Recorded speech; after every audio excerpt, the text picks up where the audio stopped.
بأجدع بنات في الدنيا. لو بشرتك باهتة وفيها حبوب وآثار الشمس آه، مبهدلاها، أو عندك حساسية، تعالي اقعدي جنبي هنا وهقولك على سر السهتنة اللي هيرجع بشرتك منورة كأنها إزاز، وبمكونات كلها موجودة في البيت. والبطل بتاعي النهاردة هو الحبيب الغالي زنك أوليف. صلي على النبي في الكومنتات ويلا بينا نعمل أحلى كريم سحري. بصوا بقى يا جماعة، أكلت حتة شمس في المصيف خلت إيديا لونين، وحروق الشمس مقطعة جلدي خالص. فقلت مفيش غير سحر الصيدلية بتاعنا وزنك أوليف والنشا اللي هينقذوني، ويلا بينا نعمل أحلى خلطة نرجع بيها إيدينا منورة وناعمة زي الحرير. أهلا وسهلا بيكم في قناة وصفة مع سهر.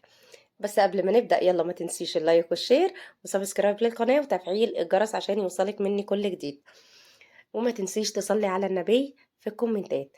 لو عندك بقى معلقة نشا وزنك وليف تعالى اقولك على اجمل ماسك او كريم ممكن تعمليه مع الاستمرار، يرجع ايدك احسن من الاول ويشيل بقى حروق الشمس والسمار اللي انتي اكتسبتيه في المصيف. اول حاجة انا معايا زي ما انتوا شايفين معلقة من النشا، نشا الذرة، وده بقى مبيض الغلابة السريع. النشا بتسحب الدهون الزائدة وبتقفل المسام الواسعة وبتديكي فوري كده تفتيح وشد للبشرة، كأنك عملتي جلسة تنظيف عند أكبر مراكز التجميل. وتاني مكون معايا هو معلقة جل صبار، جل الألوفيرا، وده مطري ومرطب.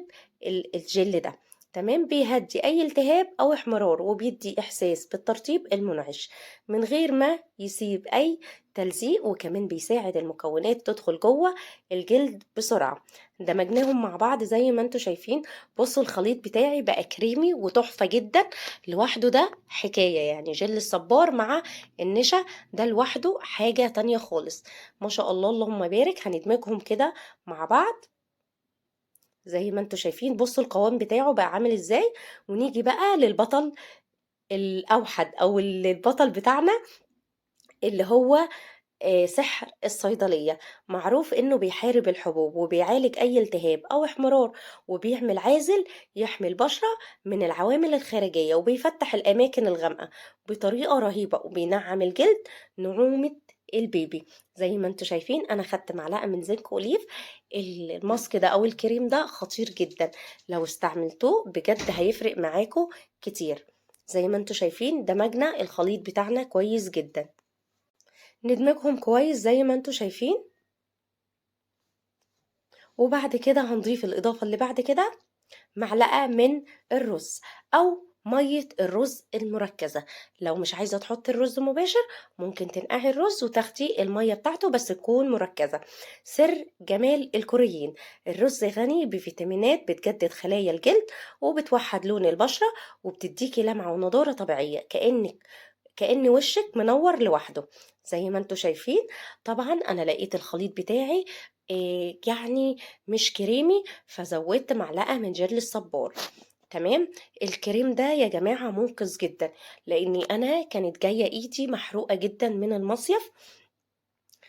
وطبعا كنت برضو بحط صن بلوك بس مفيش فايدة، وانا حطيته كذا مرة. فطبعا مع الاستمرار هيرجع ايدك زي الاول.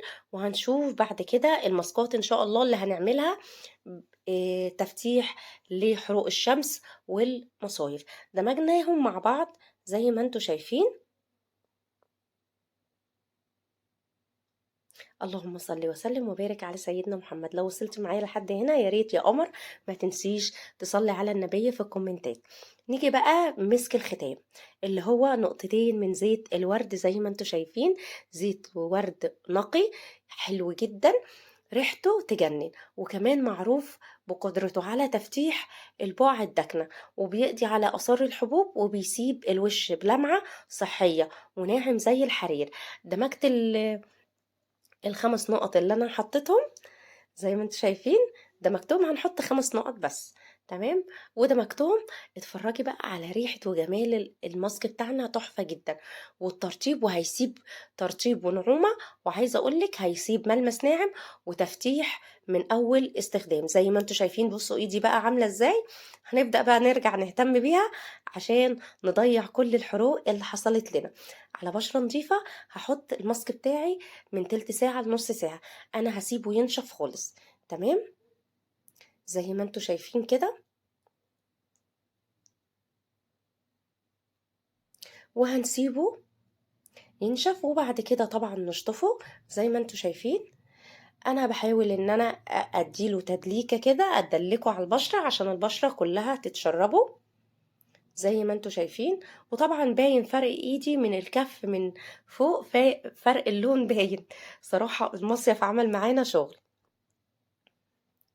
زي ما انتوا شايفين في فرق ما بين الايد دي والايد دي، زي ما انتوا شايفين، نعومة وترطيب.